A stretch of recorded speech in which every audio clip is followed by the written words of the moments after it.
দেশের আলোচিত অভিনেতা জায়েদ খান পর্দায় নিজের কাজের চেয়ে ব্যক্তিগত বিভিন্ন কর্মকাণ্ডেই বেশি আলোচনায় থাকেন তিনি। তবে সম্প্রতি তাকে ঘিরে আলোচনা কম। বৈষম্য বিরোধী ছাত্র আন্দোলনে গত 5 আগস্ট প্রধানমন্ত্রীর পদ থেকে পদত্যাগ করে ভারতে পালিয়ে যান শেখ হাসিনা। আওয়ামী লীগ সরকারের পতনের পর দেশ ছাড়েন ঢালিউড অভিনেতা জায়েদ খানও। এখন তিনি অবস্থান করছেন যুক্তরাষ্ট্রের নিউ ইয়র্কে।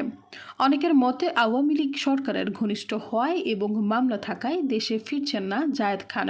তবে অভিনেতা জানালেন দেশে ফিরতে তার কোনো ভয় নেই। সম্প্রতি গণমাধ্যমে দেয়া এক সাক্ষাৎকারে বিভিন্ন বিষয়ে কথা বলেছেন জায়েদ খান। সেখানে অভিনেতা জানান তিনি কোনো অন্যায় করেননি।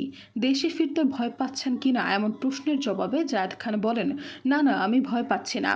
দেশে তো আর মা বাবা নাই, ভাই বোন নাই।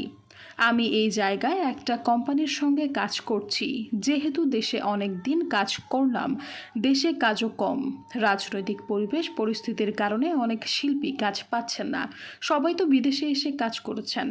আমিও বিভিন্ন জায়গায় শো করছি। এখানে আমি বসে নেই। দেশে ফেরার ব্যাপারে আমার ভয়ের কোনো কারণ নেই। আমি তো কোনো অন্যায় করে আসিনি, কোনো অপরাধ করে আসিনি। জায়েদ খান আরও বলেছেন, শিল্পীরা কখনো অন্যায় দুর্নীতি করতে পারে না। আপনি কোনো একটা দলকে পছন্দ করতেই পারেন, সেটা আপনার ব্যক্তিগত ব্যাপার। শিল্পদের ব্যক্তিগত মতাদর্শ থাকতে পারে। আপনারা দেখবেন তাদের দ্বারা কোনো দুর্নীতি হচ্ছে কিনা। আমি দেশের আইন অমান্য করেছি?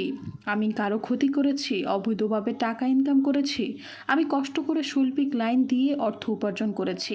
কোনো অন্যায় কাজ করিনি, অন্যায়ের কাছে মাথা নত করিনি। যদি করতাম তাহলে শিল্পী সমিতি আমার অন্যায়ের বিরুদ্ধে কথা বলতো। আমি যখন সমিতিতে ছিলাম দুপুরের খাবার নিজের টাকায় খেয়েছি। 4 বছরে কোনোদিন সমিতির টাকায় খাইনি। সৈয়দা ফারিয়া, সমযোগ।